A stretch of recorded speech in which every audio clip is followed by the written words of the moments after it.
Good evening. It's been such a long time since I've seen another pony down here, and. Whoa, easy now. I didn't mean to startle you. It's okay. I'm a friend. Are you lost? It's pretty easy to get lost down here, but you're safe down here. Take a deep breath. Have you been down here for a long time? Uh, that's alright. I won't ask what brought you beneath the city. That's your business. You'll figure out how things work down here. You seem like the sort to pick up on things quickly, I can tell. Just relax and take in the view. It is midnight, somewhere up above us, towards the sky and sun and stars. I heard the tolling of the bell echo down the skyscrapers, clanging in the distant horizon. Can't you hear them?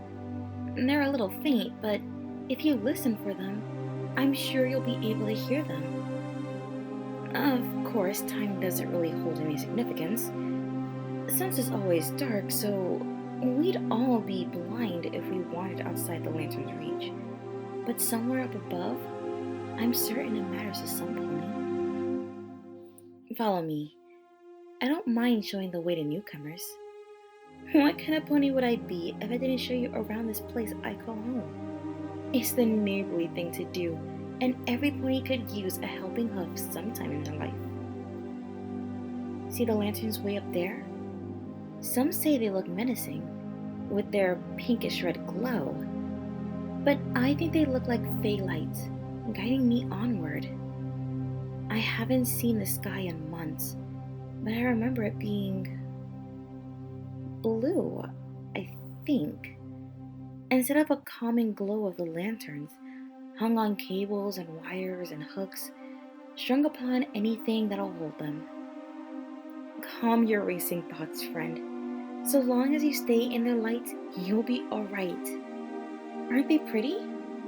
They've always reminded me of fireflies, flickering gently in the darkness. But I've heard them called a great many things. I guess they mean different things to different ponies. Why are you down here? I asked, kicking a rock to see how far I could. It clattered away in the darkness, and I imagined it went a great distance further than I'd expected. I couldn't see it, so maybe it hit a wall right after it went out of sight. But some things were better in my imagination anyway. I know it's mighty strange. He drawled, for as pale as a cavefish, eyes shining with passion and joy. Seeing a flyer underneath, with no real access to the sky and clouds. But let me tell you, there's nothing like down here. He gestured me closer, as though sharing a secret, I suppose, since I never saw him again. And I'm not sure anyone else had either, that it was. Above, there's stars, but there ain't no way to reach them. But down here, where the chattering sunlight never reaches, I can fly among the stars all I want. See them hooked up where they belong, flickering and alive, and then I loop around them, and in between them, and above some of them too, if I want. Like flying in the Star Cape itself. Here, I'll show you. And then his wings beat, strong and steady, and he lifted off the ground like I'd imagine a bird might. I watched him weave through the lanterns, over and around and above and through. And then, for a few moments, I understood. They weren't lanterns or fireflies. They were tiny stars, contained in tiny glass baubles. I watched him as he soared in the distance and struggled to comprehend further his special truth.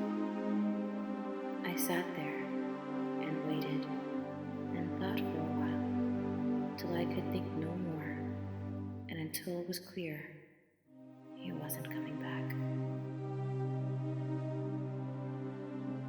Oh, don't look so glum. Sometimes interactions with other ponies are just that brief. I'm sure he's okay. I rarely see the same pony twice. Or perhaps I do, and they've changed so much that I don't recognize them. And they've taken on a different name as well. I used to do that, you know. changed my name a whole bunch before doing away with it altogether. In the darkness, what does it matter what I call myself? I'm not in the city, so I doubt anybody cares. They do care about that sort of thing, though. Up there. Up where they got sick of the ground and left it behind. Up where they've built higher and higher, till there are places even the sun never touches. Up where it's rare that anything or anyone slips through the cracks. Though, every once in a while, some pony does. Can you help me? I pause at the sound. Noises, words, babbles, bobbles. Fake lights, stars, fireflies. It was the first sound other than the bells and my own that I'd heard in a few days. I looked for the source. It was a filly. Strange. Foals don't usually find themselves beneath the city. I took a deep breath and tried to remember how talking to fillies went. Hello there, little miss. What do you need help with? I tried to enunciate each word, in case she had difficulties understanding the half-spoken thoughts most ponies carried with them underneath. I fell, I think. I was walking with my family and I slipped down the balcony and the railing didn't catch me. It was too tall and I could hear my parents calling out to me, but we aren't unicorns or pegasi, and they tried to grab me, but I was gone and I think I threw up over there. I'm sorry. And I fell on something soft and squishy and I don't know what it was, but it didn't smell like anything horrible and... She gasped, trying to catch her breath. I gave her a moment to collect the big thoughts in her little head before responding. She was really so small. I didn't know where she fit all those words. It's okay, I soothed. You probably landed on a pile of cloth and soft things. Or something. I had no clue, but neither did she, so it couldn't hurt to say something nice. Relax. You're safe down here. Far safer than you ever were up there. The filly sniffled. Really? I nodded, smiling as best I could remember how. Of course. Down here, there's nowhere else to fall. Come on, I'll show you where food is. She followed me, of course. I think she was just happy to see something. I don't really remember what I looked like then, but it must have consoled her somewhat. I could feel her burning up with questions, but I didn't have any answers for her. None she'd like. Besides, there was a little flicker of hope she carried with her too, and I didn't want that to go out. See these yellow lights? I asked, waving my hoof at a large pillar, wreathed with sparkling dots. This is where the city sometimes stores food and water. It's cooler down here without the sunlight. And some dry foods and water stored quite nicely. I pressed the panel and a hatch slid down. I didn't look inside. I'd seen it before, so I watched her face light up in a flurry of conflicting emotions. It glowed in the yellow light. She stepped forward to grab food, but I held out a hoof to stop her. There are rules. Don't take too much food from one stockpile. Take just what you need and then move on. There are hundreds of these down here. Eat, then keep moving. Stay in the light of the lanterns and you'll find more. Then I set my hoof down and she leaped into the pillar. I left the panel open, turned around, and didn't look back. She didn't follow me further, and that was okay. I'd let someone else deliver the bad news. You have a question. I can see it in your eyes. It's okay. You can ask me, you know. I didn't know how to answer hers, but I may be able to answer yours. Or we can just keep sitting here. It's quite up to you. I don't mind either way. I've got nowhere to be. Where do the lanterns go? That's easy. They go forward. And so should you. They're down here to light the way for ponies who work on the storage, and for those who fall and are never found. It isn't for lack of trying, of course. Well, actually, sometimes it is. Sometimes families don't want to come down here out of their city where everything sparkles. They might get lost too, and they might not find their way back up again. It's sad, but it's just how it goes. Don't lie to yourself. The city is just as heartless. It's just packaged prettier. Down here, the ponies I've met are honest with who they are, and I can respect that far more than any politics. You want to go back up? I'm sorry. I should have started with that. I don't know how. I've only met a few ponies that knew how, and they wouldn't tell me how they did it. Granted, I didn't really ask. Why would I? This is my home.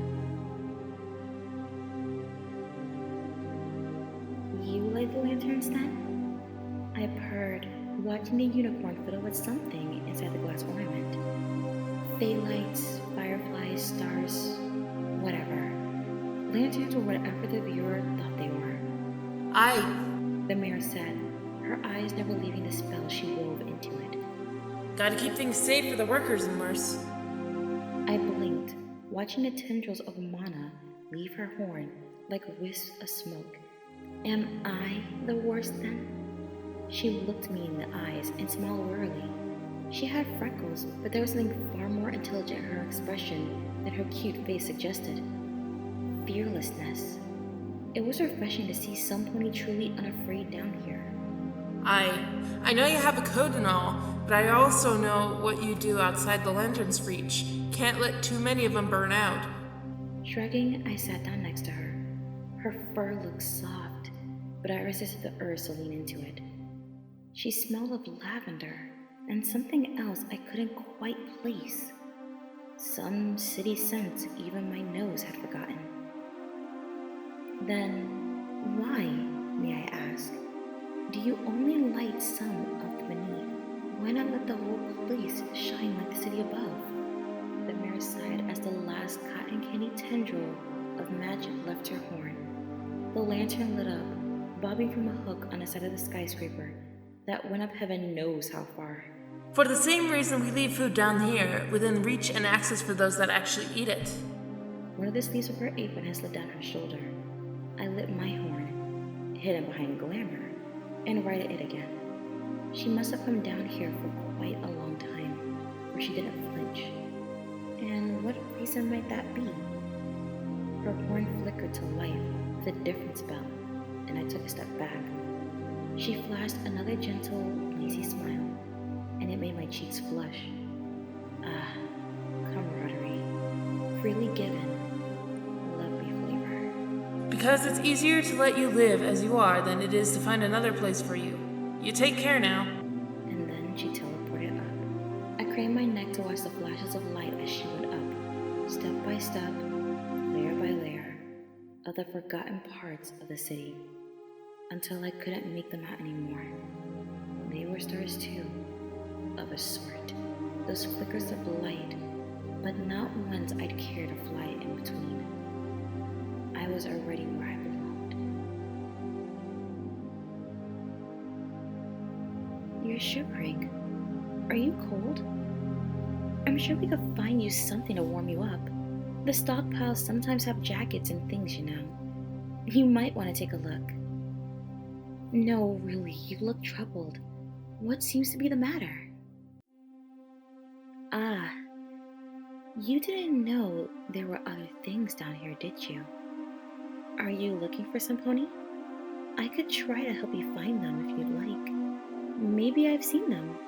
I've met an awful lot of ponies, you see. The code? Why is it so important that you know what our code is now? It's something you'll pick up on when you're down here. Somebody else will tell you if you don't bother them too much. Are you hyperventilating? I'm sure there's enough air down here for every pony. A chick? My. You are a smart one, aren't you? You wanted to know where our code is so badly? We don't take the workers, the fools, or those who aren't lost. But you, my friend, are looking quite lost indeed. Really, I'm just glad I found you before anybody else did. Stay in the lantern light, they told you. You'll be safer there. Lanterns meant safety. I'm certain the little fishies think that too, before the anglerfish catches them. Support me on Patreon and Ko-fi. Links in the description. Thanks for listening and be sure to subscribe. Good night, every pony.